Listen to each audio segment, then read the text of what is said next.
All right, this is 2G, acceleration in 2 dimensions here. So they say we got a 300 kilogram box, rests on a platform attached to a forklift as shown. Starting from rest at time t equals 0 seconds, the box is lowered downwards with an acceleration of 1.5 meters per second squared. So first thing they want us to do is to give a free body diagram here. So obviously, as always on Earth, we will have the force of gravity downwards. And then think of Newton's second law. If it's accelerating downwards, then the net force has to be downwards. So that means when you go to draw the normal force, it doesn't matter how far up you draw it, you just cannot draw it down as much as the force of gravity there. So that's it for the free body diagram. Part B says, in a brief sentence, support the magnitude of the normal force in comparison to the gravitational force of the box. We just said that. So the gravity's got to be bigger than the normal force because it's accelerating downwards there. So next part C here, says Blake derives an equation for the height of the box, as a function of time, makes a mistake and comes up with y, and there's actually a mistake on my thing here. It should say y equals 9.8 times t, or t times 9.8. Same thing. So without deriving the correct equation, how can you tell this equation is not plausible? In other words, why does it not make physical sense? Briefly explain your reasoning. So the thing is that basically this is saying that the vertical position is proportional to time. Forget the 9.8. That can't be because it's accelerating. We know anything that's accelerating, your position will be proportional to time squared.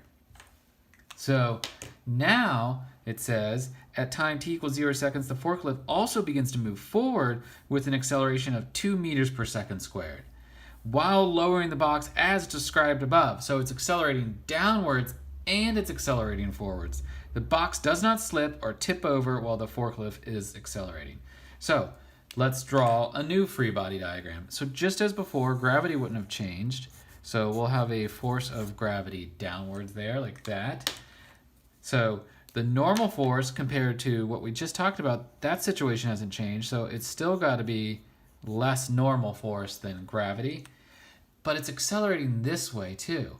So that means there's got to be a net force this way. What supplies that? Well, as the box tries to slide back on the forklift, friction is going to push it forward there. So, and it doesn't matter how many you put forward there, but there is the force of friction keeping it forward like that.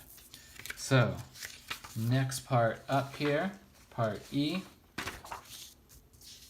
It says, explain in a brief sentence why the force of friction points in the direction that you sketched in part D. So I basically just said that. So the box, if it had no friction and the forklift was here, the forklift would just slide right underneath it and the box would slide backwards.